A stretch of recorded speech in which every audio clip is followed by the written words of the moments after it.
symbol, any type of symbolic image, whether that's a deity, monument, like we're gonna talk about today, a lot of story, anything. It's always gonna be like the key is that hey, if there's a sun, that'd be a moon. Okay, duality. Like duality, like polarity, duality. Yeah, gotcha. Kind of the same concept, but like just as opposed to below. And kind of like the key to like most symbols at all is always going to be the distinction between these two things. 0 and 1. Essentially, but even to break it down even more simply, it's funny that like even if you put it this way, you're going to see 0 and 1, even though that's not like perfectly a 0, that's not perfectly a 1, but it's like the way symbols work, right? Really, the concept is the curved lines and straight lines. Gotcha. Curved lines represent obviously feminine, straight lines masculine. That's pretty much the whole key to like almost every major symbol of every major religion, mythology, cult, any different. You have the most important part of symbology is not, I guess like proper time is symbolism, but the most important thing is not exactly like knowing anything. Like it's just about like intuitively just thinking about it. Just like what makes sense. Like literally it's very, very common sense actually. Gotcha. And the idea is like, oh, you might ask yourself like, hey, why is curved lines, why are circular things representative of feminine things, and why straight masculine? And it's actually like, it's in the nature of the symbol itself. Curved things, circular things, represent things that are cyclical. What's the word? Cyclical. Think about it like the cycle of the moon, which we already know is already very connotated majorly with the menstrual cycle and just time itself. Like the word for month, the word for money, the word for counting comes from the word for the moon. That's why they all have like a very similar like etymological root. And the idea is that whenever you find yourself like, dang, why is it a burning dragon? Why is it a dragon in the first place? It's just think about like, all right, what is a dragon representing? A dragon is what? A serpent, but it's also winged. So it's like the symbology of earth and sky. Not only is it an animal, it's a serpent, so it's like the lowest like animal like in creation or whatever you say, right? And the idea is that like things can look crazy because it's supposed to be representing the idea of like all truths are like half truths. Like life is a contradiction. Like it actually is like you are, spirit and matter. You are, this could represent everything. This could represent unity, this could represent totality, or it could also represent nothingness, which are very like, abstract concepts. Infinity is just as abstract as nothingness, because none of us really experience nothingness. None of us ever really experienced infinity. Right. But in that notion, they're kind of like, they're similar. Because if you think about it, if something is everything, it's kind of nothing. Because everything kind of cancels out. So everything and nothing, that's why this symbol can be representative of both those things. Because why we look at it as like the idea of polarity, the idea of gender, the idea of duality, these are the same thing. Like that was the first thing we said, contradiction of opposites. These always have to be together. Now, when you represent these things not together, that's when you get into like different things. We're gonna talk about that later, like the connection of the cross, and why that symbol is just so like particularly interesting and impactful in a certain way. But before we do that, we're gonna go over just like how we can turn this into like a lot of major symbols. And the first one I want to focus on is one of the most prolific symbols, even to us. Anybody got one today? Man, it's the one time we don't wear it. Yeah, no. It's the most basic symbol in humanity for real. But very important to us. Anybody? Right? Mm-hmm. Yeah. Man, you got an uncle? Oh, yeah, shout out to Oh, Talk damn, I forgot about it. Somebody always got it wrong. That's like the whole thing. Like it's a universal symbol because it's a symbol for life. Now we know it represents life, but like even if you just look at it with the idea of what this is, you can kind of see what the story is telling. Like, all right, so we already said this is feminine, this is masculine. So you put those two together, you get the unification of the opposites. I'm gonna say that a lot. That's really all it is. And from that unification of opposites springs forth child. This is knowledge and wisdom. This would be understanding. Spirit and matter produce everything. Like this, just simply you have to have masculine, or you have to have feminine rather, and masculine together to create something. Because we view ourselves even like as like humans, we view ourselves as like males, females. But the idea is that even in like psychology, like Carl Jung has the idea that every male has an anima and every woman has an animus, which the anima will be the feminine god within every man that like dominates your psyche, like the great mother we talk about. And then the animus will be the great father, great male aspect of the feminine psyche. And the idea is that like you have to unify these things. Now we know what happens when you don't. Like there's a very simple symbol that isn't a unification of these things.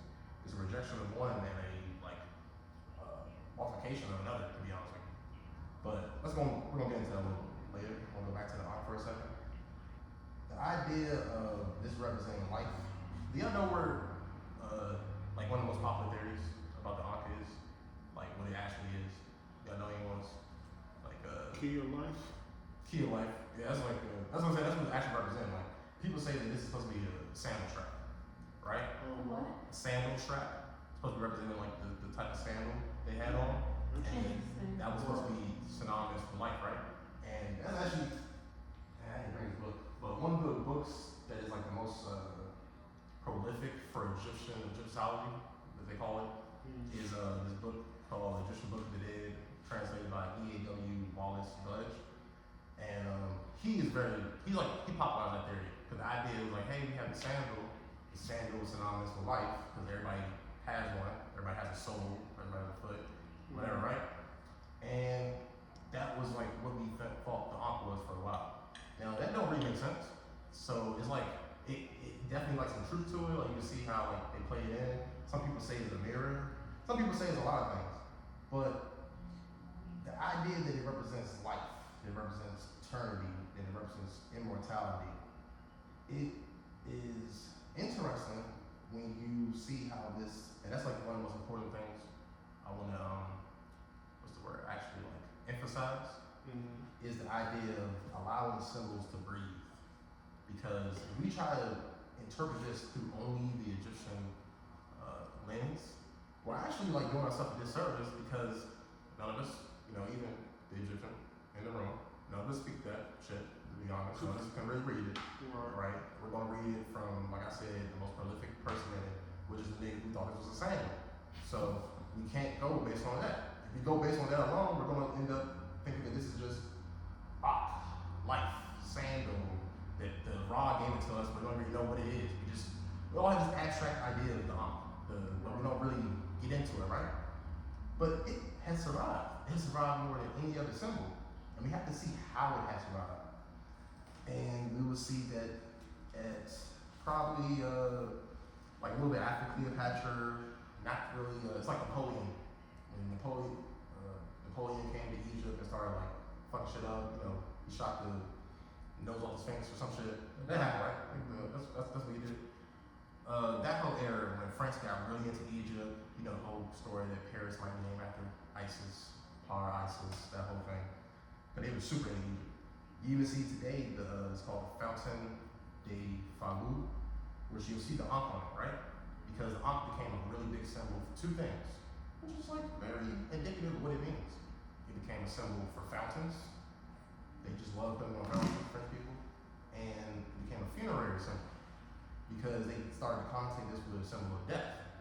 Now we look at this in the Egyptian world as a symbol of life, like we just said, like eternal life. Right. But if you think about it, eternal life is representative of death, eternity. You can't have immortality without death because it has no definition without it. Because if there was no death, there would be no concept of immortality because there would be nothing to survive from, there would be nothing to be eternal from. You know what I'm saying? Yeah, Like that. life defines death and death defines life. Yeah, literally. Like they're a unification of opposites. They're not. One's not a contradiction to the other. Like they always say, like, oh, what's the opposite of life? And you'd be like death. And you're like, well, that don't really make sense. The opposite of death would technically be birth. Being dead would be the opposite of life, I guess. But the truth is, they have no opposites. It's a unification of opposites. Like it's all really the same shit. And when you see that this symbol survives even further to become a symbol that he used for vampiric magic. Like white people use this as their major symbol. Like this is really some white people call shit. If you see the symbol like this, they say this represents Lilith, vampires, and a whole bunch of other shit. They go completely left of this, right? And at first glance, you're like, oh my god, they're desecrating the symbol. They don't even know what it means, and they don't even know what it means. Unconsciously, this is how they're representing the same concept. The same concept of what is a fucking vampire? Immortal. Like it's the same concept of eternal life, just kind of like with the lens of like Dracula and shit, I guess, right? Mm-hmm. And that's like one of the most important things that I think that we're gonna that I think is kind of like missing from just a lot of these things is like, hey, there is like there's no reason to think that hey, whatever the Christian people wrote, whatever somebody just said on TikTok, and whatever a fucking monk meditated 1,000 years ago and put on the wall someday. It's nothing to really say that those are all that different. It's just how much does it apply to you? How much do you understand it? How much is through your personal lens can you be like, oh, that does help me understand this symbol better. Because if I just look at it through the Egyptian lens, maybe I don't really get that the idea of like immortality is not about being this forever. Being eternal isn't about being a life forever. It's about being eternal. Like it's a more abstract concept. And we're gonna get to even how with this other symbol. Wait there. Kind of where I'm going, but other symbol, swastika, is a symbol that has had a very similar, like,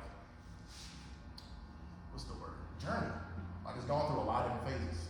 Back in the day, does anybody know like the original meaning from Buddhists? Like the Buddhist meaning of the symbol? I think it's a constellation. Yeah, see, that's a great one. The constellation of like the Big Dipper. Oh, wait, actually, yeah, see, you would say it's a stellar symbol. Like some part of it is a stellar symbol, which coincides with a lot of back in the day, used to connotate with the sun as well. Also lightning. That's supposed to be like the lightning bolts of Indra.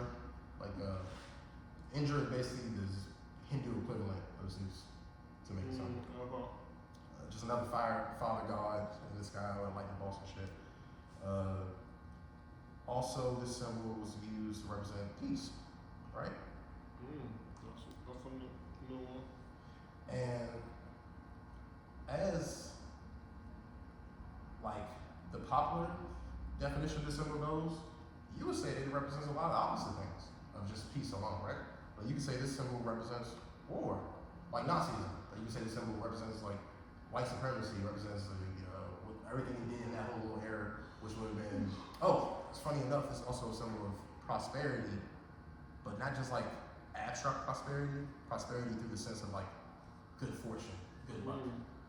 And this would be a symbol that actually represents misfortune for a lot of people. Like people that saw this symbol at a certain time, like, damn, that was not a good day for them. Like, you know what I'm saying? Right. And the concept is that like, damn, you could look at it as like, over time, this symbol has become adopted and misused. But when you look at the connections between how much remained in the mythology of the symbol, through even the Nazis had a form of war that was called Blitzkrieg, lightning bolt. They had the SS, which was the the special service for fucking like Nazis, and that was 2 lightning bolts was a symbol. They had a lot of emphasis on being derived from the Greek deity, not Greek deity, the German deity Wotan, which is Odin, which is another father, sky god that commands lightning and a bunch of other shit. So you can say that this is kind of like almost like an unconscious, like playing out of whatever spirit this is. But at the same time, it's really just another unification of opposites over time. Like, we look at this as like being like an old thing, but realistically, this is just like another time. This is another time when they represented this symbol as peace and prosperity, and then this time they represent it as war and misfortune and a whole bunch of other shit, right? But what it actually does, it leads you to the middle, because there is a thing called war and peace on Earth. On Earth, that's the thing. Those are 2 completely different things. They exist at the opposite ends of the spectrum, right? But spiritually, that does not exist. Spiritually, there's a unification of opposites. Spiritually, there is something at the essence of whatever war and peace is really representing that we just said these are on opposite spectrum, right? Like this is hot and this is cold, right? But it's all temperature. This is merely a perspective of the same point. Right. So I think that while we could look at these things like desecrations and like wrongdoing and stuff like that, I think rather these are like revelations. Not of these people, of course. Like, these people are fucking like often going through whatever they're going through. Same way as these people, white people who are using this as like a symbol of vampirism. I don't think they're doing it for like, oh, they really get it. I think subconsciously it's expressing itself in different ways. Yeah. And one of the ways it expresses itself is like this. Each era gave its own definition to the symbol. Yeah, literally. And that kind of helps you get a better grasp. Because even the errors are archetypes. Even the errors are perspectives. Somebody on live said it looks like the Mars symbol. The Mars symbol? Yeah. Oh, this one, right? Yeah. Yeah, literally. Like the symbol from masculinity and same thing. And if I took that off, it would look back like it would look like the symbol for Venus. Because Oh, that's what she said. I mean Venus. That's what Yeah. she said. I mean Venus. yeah, I guess you have to turn it upside down to make it more Mars. But yeah, exactly. Symbol for Venus, which is more like going into that femininity, creation, this being a symbol of life, creation, everything, right? What I want to talk about for a second is That women are vampires. Oh. I'm fine. there's a lot to that actually, but that's a different class. But back to this symbol for a second, for the cross, right? The cross is a unique symbol because of the fact that its story is like, it's actually like kind of the same thing. Because you can say for some people, right, this is a symbol of God, faith, Jesus, all these other things, like good things, right? But for other people who like saw this, on the back of somebody's horse while they was invading their fucking land and they about turning niggas into Christians, it's a symbol of war. Same way that the Nazi symbol is. Like, that's just a fact. Like, that's literally like what happened. Like they call the niggas missionaries. Like it's like that's crazy, guys. But it's very interesting because when you look at what the symbol actually already represented, it was already saying that. This isn't like, it wasn't like Jesus walking around with this. Like, he got killed on it. It was a symbol of his death. It was already a symbol of death. So you can deify it and you can make it, good for you, but it is only going to be more of a magnification of what it already is, death. Because you're representing the resurrection of Christ, but this isn't where he got resurrected. Like, you know what I mean? Like, you could have just made that's a different place. Yeah, this is true. He got killed here. And not only did he get killed here, he got killed in a very specific way. Which is what I want to bring us more to, is like using symbols to break down your life, your world, your reality right now. Like, who the fuck cares what niggas in Egypt was doing for him?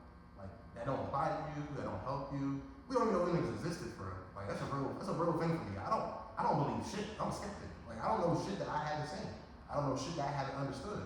And I can take it for what you say, and I can take it and run with it and make a whole bunch of shit with it. But at the end of the day, I ain't never seen Obama. Right, I wasn't there. Like, you know what I mean? Like, I wasn't there. I ain't definitely seen Martin Luther King. Like, I ain't seen these things. I don't know if they existed. I can use their stories, though. I can use the same way with the fucking, with Jesus Christ. Same way with Zeus. Same way with Osiris. You can use the mythology, you can use the hidden meanings, the hidden information, but we don't have to take it for like, oh, this really was here. And saying all that to say is that looking at this in modern day, this symbol has a very unique link to one people at one time. This symbol is most likely this. This is what this most likely actually is. It's most likely a tree.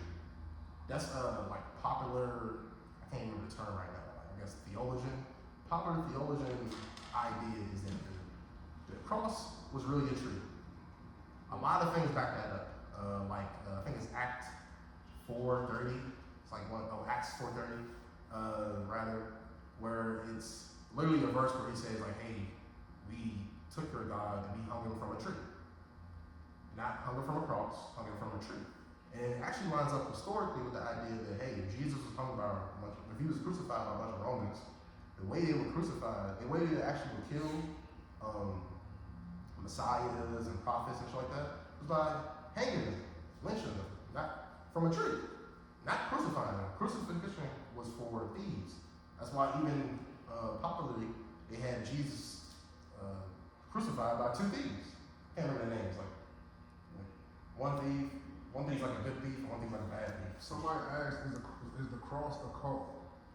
A cult? Yeah. Well, everything's a cult. But like, even for that, for a second, to rear off this for a second, we always like to start off with that etymology being a big key. If we're going to understand what that word even means, a cult, because that's like a big misconception of what that word means.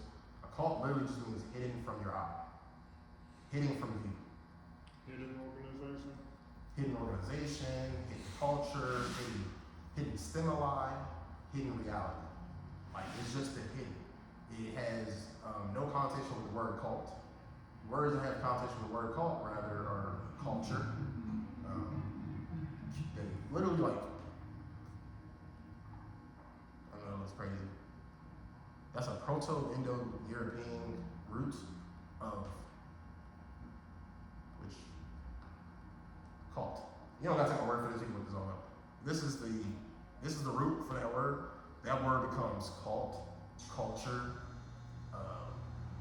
chakra, wheel, like anything that is about, that's a whole different subject. Anything that basically is about staying on the wheel of time, the wheel of, particular nature, basically. It's like, hey, you're gonna get to a better place, and then we're gonna get to a worse place, and we're gonna fight through that and get back to a better place. Like, that's the idea of that. That's kind of like written off by that. But it's just to make the distinction between that and occult, which comes from ocularis, which is like ocular, eyes, things like that, right? Back to the cross for a second. The cross is super occult because there's a lot of hidden information in here, right? So this is really a tree, which even they have, it's a lot of like popular apocryphal, which is like all the text they left out of the Bible when they did like the Council of Nicaea. Not Council, is it Council of Nicaea? When they took a bunch of the books out of the Bible, all the books left over were called an apocryphal text. And in the apocryphal text, they talk about how this was actually, the cross itself was built from one of the trees that was in the garden. Either the tree of life or the tree of knowledge of good and evil. They kind of switch sometimes. Sometimes they say tree of life, which would be more into the idea that this is a symbol of life and death, right? Something very interesting is in this book, Cross and the Lynching Tree. This is something that I actually felt after I kind of like figured it out, where I was like, oh shit.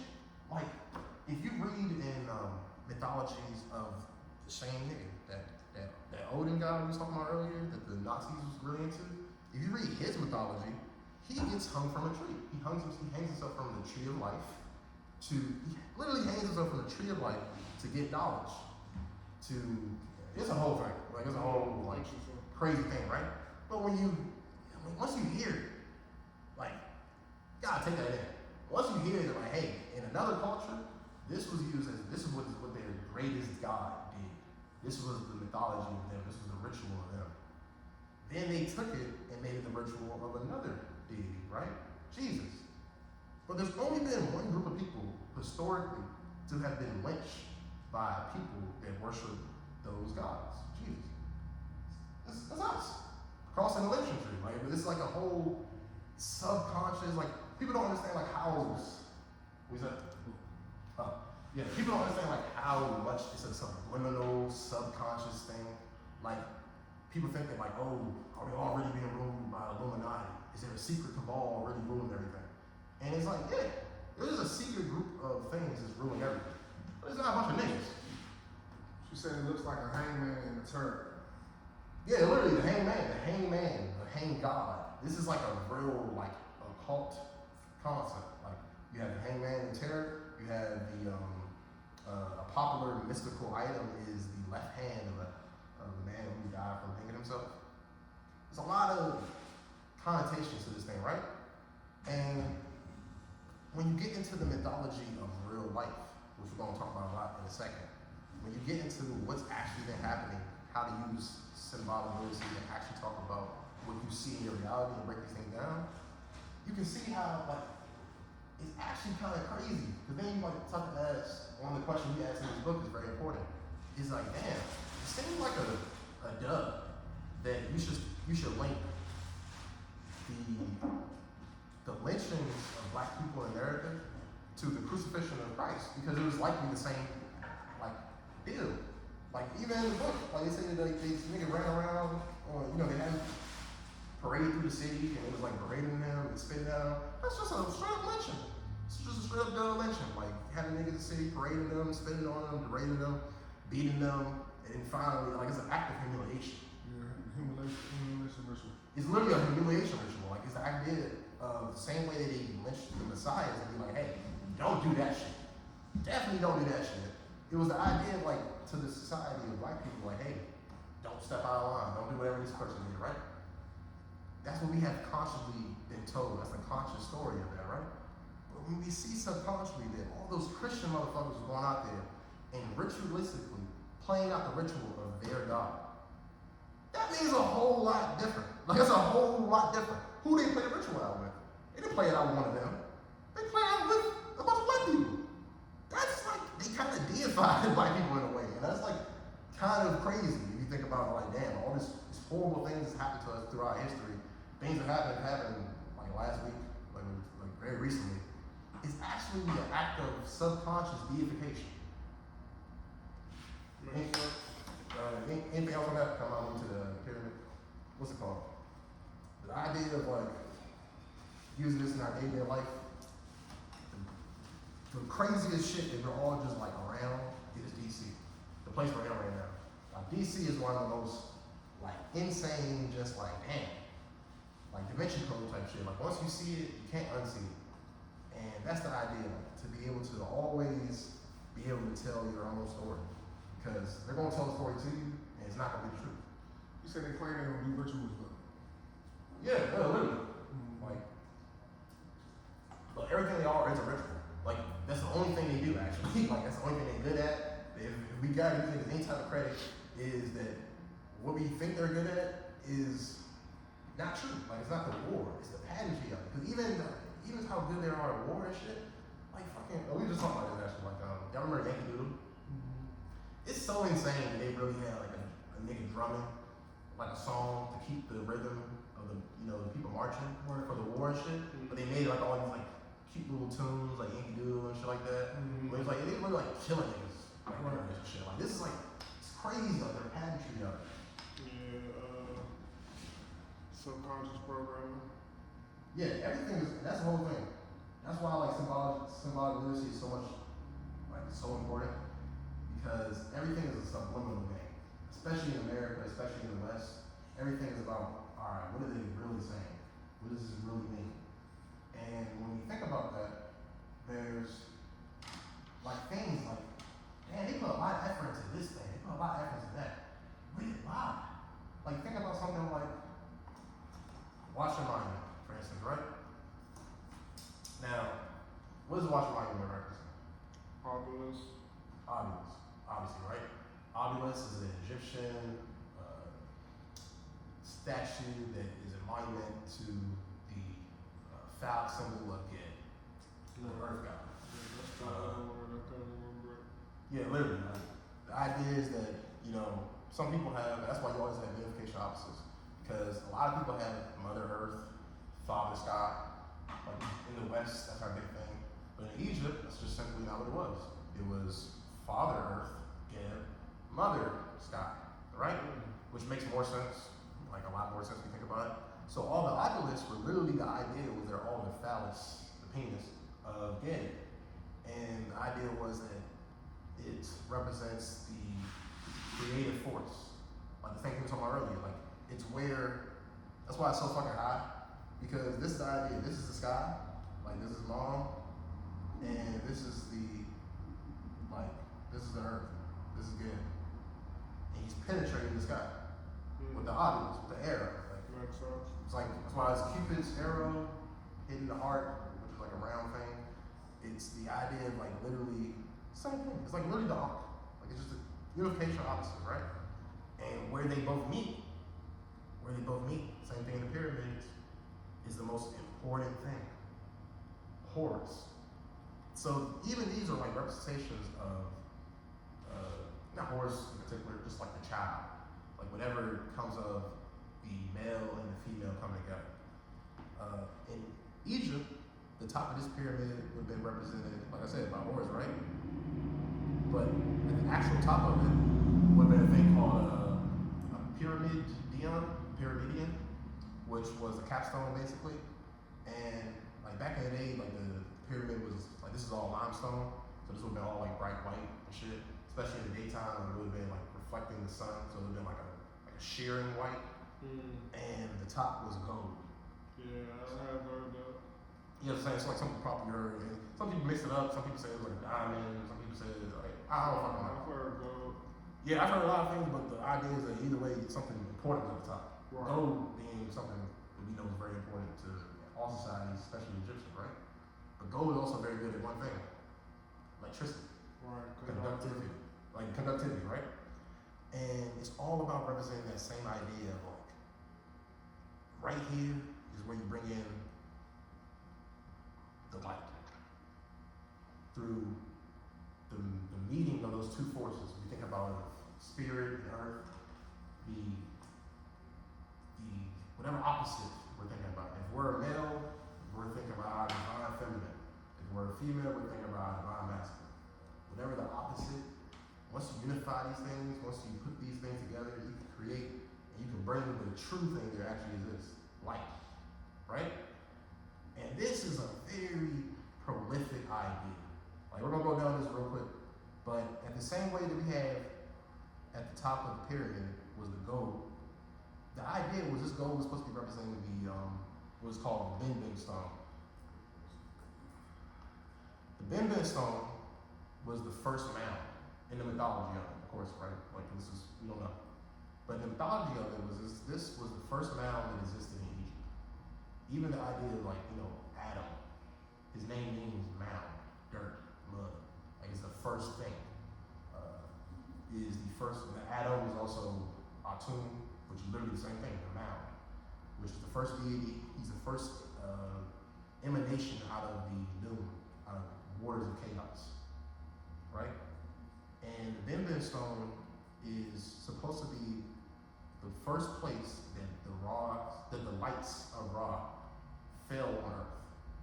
And even that's how they translate it. And that's like a very particular wording, like light falling, like light bringing, light bringers.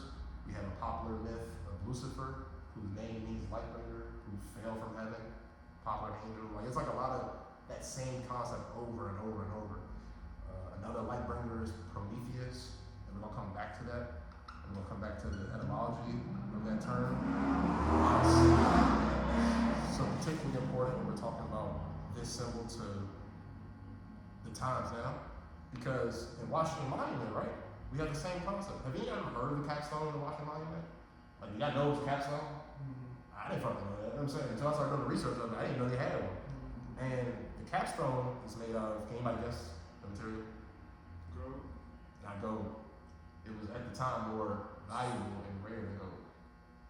Silver, right? Not silver. Aluminum Aluminum? is 100 ounces, about 8.9 inches tall of aluminum at the top of the pyramid, at the top of the washing line. I did not know that. I didn't know it either until I had to figure out why the fuck it all lined up. I was like, oh, it makes sense as the audiolist. Gotta get more into the business thing, right? Also, a few little weird things about it is exactly 555 feet tall. Because it's exact 10.10 to 1 ratio of the base, which is only 55 feet square.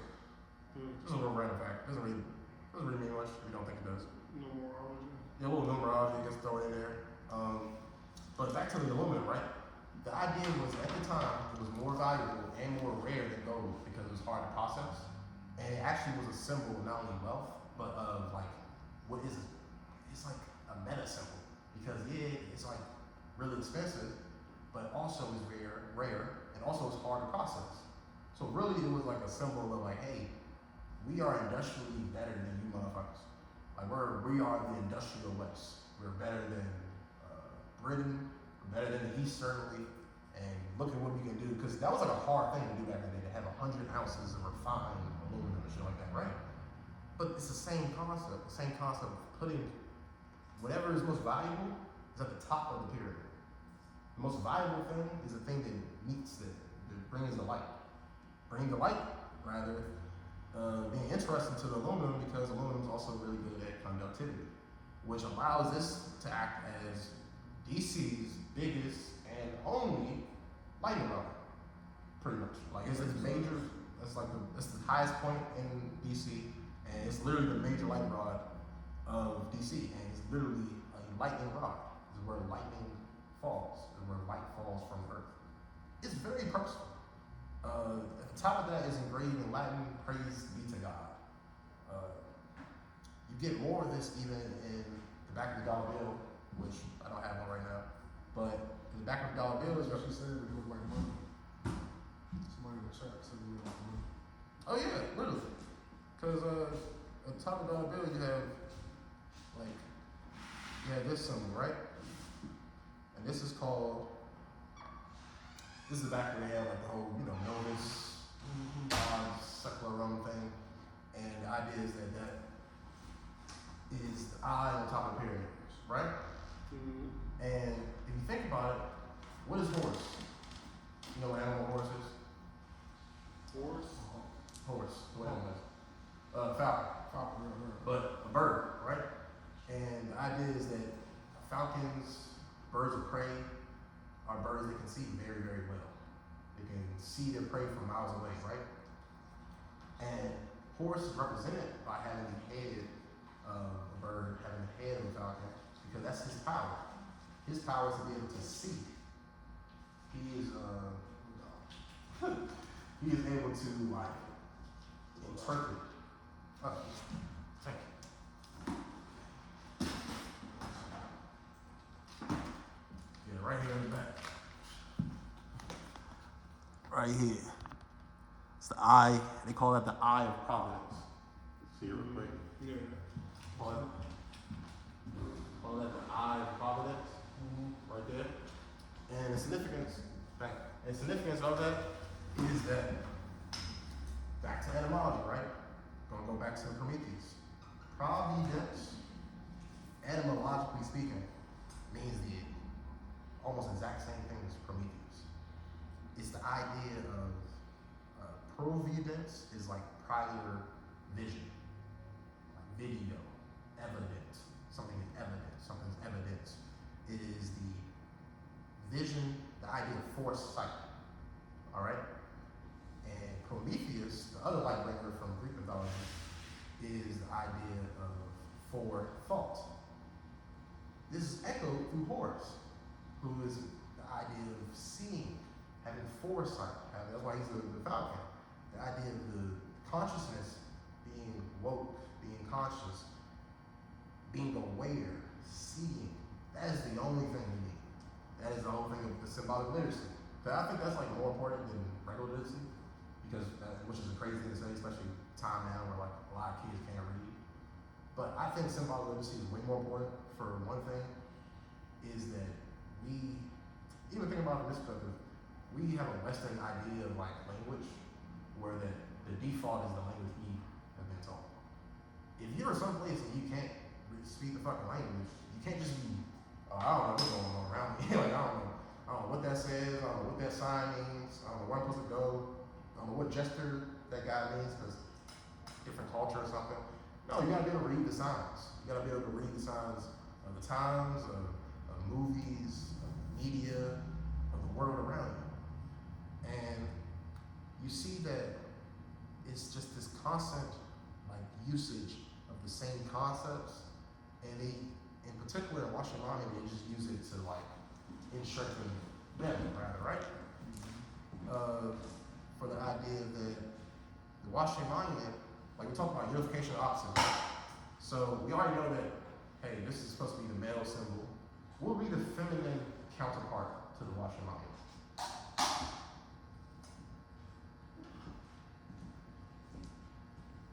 Do you know? Do you any guesses? Oh, yeah. What would be The wall, the water. the water? Exactly. There you go. That was good. That was good. Good job. The idea. Thanks for a second. I was about to say the sky. Well, yeah, it was the sky originally. Like, that's the idea of the obulus and stuff. But it's unification of opposites, right? So you always have to put it there. If you don't put the rest of the story there, you always gotta put. All right, that's like what I say. Like that's gonna be that's gonna be like the easiest thing. You know what? And then the reflecting pool reflects the sky. And it reflects what? The sky, exactly, right? So it's always the unification of opposites, as above, so below. As within, so without. That's crazy. As in heaven, so on earth. Like, it's a very real, like, it's a key. Like, once you see it, you're like, oh, that's the male symbol. So I know the feminine symbol, oh, reflection pool. That makes sense. You know, water, darkness, that's all very representation of feminine qualities, right? Even deeper is where is representative of the child, of the unification of the opposites. What was the guess on that? That's way harder. Say it again. What's the So question? basically, this is the male, right? Uh-huh. This is the male symbol. Yeah. This is the feminine symbol, the reflection pool, right? What's the symbol of the unification of these two things? At the Washington Monument, like physically, what will be the thing that represents that? The steps. Not steps. That's close.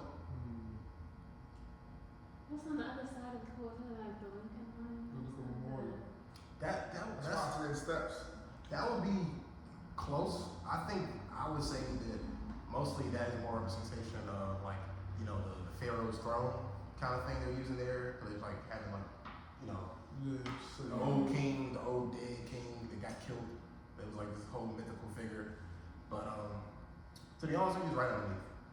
If you look up a picture of the Washington Monument right now, you're gonna see for the first time, if you ever actually pay attention, I never paid attention to it, I actually saw it. I was like, oh, why is there a fucking Mystica Pisces underneath the Washington Monument? Why did they build it like that? You never seen that, and you never notice it until you notice it. And then you're like, oh, I walked that shit before. It's a little thingy thing, and then you got over another little thingy thing. And it's like, that's like mad purposeful. Like, especially when you talk about this symbol, like we're in the West.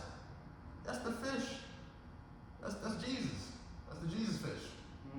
The cross. Like it's a whole thing. Like they made a whole mythology. They put it in the back of the dollar bill. Like they're using the same things, right? And the last thing for them, real quick, for the Capitol, is the fucking most funny part because, oh my god, like we had a lot of sinners conversation this year, a lot of like you know Hoodoo Heritage Month, and one symbol that we'll go back to is very important to us.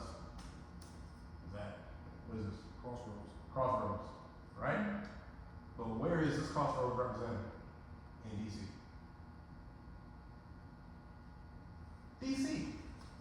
This is literally how it's not geographically the center no more because they built it out at different places, but it's still how it broke down to the T. It is a perfect diamond. It's Well, a perfect. Not a perfect diamond. Well, almost a diamond. But it's a perfect cross, definitely. Oh, yeah, Perfect crossroad. And this is how the whole place is built, right? And in the middle of it, where's the middle of the crossroads? Capitol. Capitol building, right? Right in the middle of it is the, not geographic center no more, it used to be, but still the actual like center where all the numbering system and the four quadrants split of DC is the Capitol. In the building of the Capitol is a mural on the top. I've never seen it before, I've never been to the Capitol building. Well, actually I have, but I don't remember this. At the top is a mural called The Apotheosis of George Washington. Does anybody know what that word means? Say it again. The Apotheosis of George Washington is the painting at the top of the Capitol building. I'm gonna spell that actually. Apotheosis. So Theo, God. Theos. It's the Latin God. Apo, birth, becoming. So this is the coming of God, right? In the Capitol, they have a mirror that's literally like depicting him in the sky as this great like Zeus-like figure, or more of that Prometheus, top of the pyramid energy, and they call it his apotheosis. So it's like it's very ritualistic. It's all ritualistic, and it's very like it all requires like a certain level of just symbolic like literacy, right? But this really ain't the most important part. The most important part is like applying this to not just your reality, but like yourself.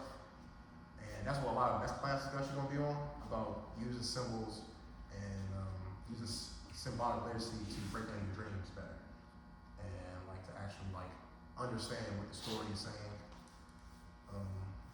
Tom? It's 7:08 actually. And my battery about to die, so we want to close out with the chat. Yeah. Couple people That's here. pretty good. Thank you. That's pretty much it. Yeah. Okay, I'm gonna show y'all before my phone died.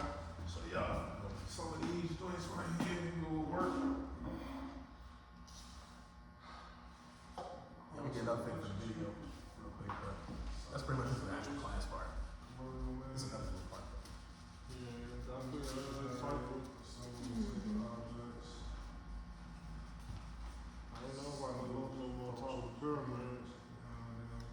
Yeah, I'm saying. Oh, peace. What's up, son? Oh, what's it called? That actually the last thing I wanted on video was finishing out. This is like a good thing for people real quick. Is like, alright, so over. So the idea of like skulls, especially in Hoodoo's Heritage Months, everybody's like, oh, why the skulls? Like, why are we into skulls and stuff like that, right? What do skulls really just like represent? What do they seem like they represent? Like, what are they connotated with? Like the same way we say that, hey, a circle is connotated with cycles. Mind, exactly. Like it's a symbol of mentalism. Right, basically. It is a symbol of knowledge, but also, yeah, that was a really good one actually, because that's what usually one people forget. Yeah, that was good. That was thinking death. Exactly, because the other one is death. It's a symbol of death. It's a symbol of knowledge of death, because knowledge of death is true knowledge of life. Like, if you understand death, you really got life handled, because that's the finality of everything. Everything's going to die. So if you understand how everything's going to end, that's it. That's true knowledge, right? Last thing to close out with is something that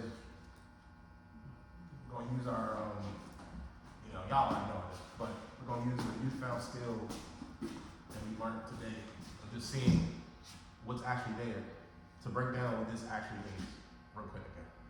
Because it's a very, this one and this one, because people close. Because people never know what this means. Any of y'all familiar with that? Abraxas? The deity? Yeah, so Abraxas is the Gnostic deity, and the idea is that Abraxas, he has the two legs of a snake, the body of a man, and the head of a chicken, a rooster. And while that could seem crazy at first, if you just use the lens of symbolism, you would know that, man, that's not really that different from horse. It's just a chicken. It's a rooster. It's the idea of not a similar idea because this is more like, you know, the falcon. But what do a rooster do every morning? They crow, right? They literally, the thing that beckons the dawning of consciousness, right? Like everything wakes up in the morning for the most part, unless you're nocturnal. And when you wake up, when you become woke, when you become foresight, conscious, the thing that's going to tell you that's happening is the rooster. It's a symbol of that concept. In the same way that you can have the symbol of the concept of duality being represented by this symbol right here. Like, yeah. Have you done your work with this Baphomet? Have you seen it before? Like on the, No, I've seen it. yeah, you know what I'm saying? You remember, like, I don't know, you probably was in like college or something, like when it was happening. When I was a kid, they had a lot of like, Rihanna is the devil. Rihanna music is Baphomet. Beyonce is Baphomet. Her Jay-Z is Baphomet. Everybody's Baphomet, right? And yeah, Mariah Carey, big Baphomet, Mariah Carey. And when you go into the history of this symbol, is that you find out that Baphomet is literally I can't remember the exact term they use, but it's like they couldn't pronounce the word Muhammad. Is like supposed to be the actual like prophet Muhammad, and this is like actually like the history of it. Like they bastardized it, and then they made it like a French version, and that became through time Baphomet. So that's like the story, right? And even looking at the symbol itself is a lot of like unification of opposites. Yeah, as above, so below. Yeah, exactly. Keep going, actually. What you saying? Got the as above, so below, like you said, the hands. What else we see? I didn't even see the moon there. So is that the moon on this one? Yeah, so you got like a dark moon, like a light moon. So like that could be moon. So symmetry and duality. Yeah, definitely. Yeah, literally like the same thing I about earlier, just like unification of opposites. Like just like you said, as above, so below, dark, light. You have solve and coagula written on the arms. Solve is Latin for dissolve. Coagula is Latin for coagulate, literally to take apart and bring back together, which is like one of the alchemical ideas. So like when we talk about transmutation, we talk about like that's really alchemy. That's really what it is. Like you gotta like break some shit apart and then put it back together in your own little way, right? We have the star at the right here, the center of the forehead, which is like right where we would say that your pineal gland is, where your light is. Right. All right. Emanating from out of that is a flame. It's a torch, illumination, like coming out of your crown, right? He has, of course, the head of a goat, which is indicative of, you know, Pan, certain deities in particular, but just nature. And think about the goat being the thing that, you ever seen the goats climb mountains and shit? Like the way they be like that. That shit's insane. If you really think about it, like a goat can just casually climb a fucking mountain, and it's like, it's such a mundane animal that we use it to say that like, oh, this is where our children are, they're a bunch of kids. Like, you know what I mean? Like, it's a mundane thing to us. But they can climb fucking mountains. They can go to the top of the pyramid. They can go to the top of the obelisk. That's the reason why the goat is a popular term Yeah. amongst the culture. Yeah, literally one of the other manifestations of this same concept. Because it's all an unconscious thing. That's why there's a lot of shit in movies, a lot of shit in like TV, is there's a lot of just unconscious information. And the idea of what we do is just bring it to consciousness. So to just finish out real quick, I think the last thing I didn't touch on is just like the fact that it has breasts, but like masculine shoulders is like a symbol of androgyny. As you were talking about earlier, it's just all unification of opposites. You're neither male or female, you are both. And that's like a real like thing that you need to like, that we all need to grasp with. Like we all need to understand that like we're a dual God. You're Set and your Horus. Like the story is about you. Like, and yeah, that's pretty much it.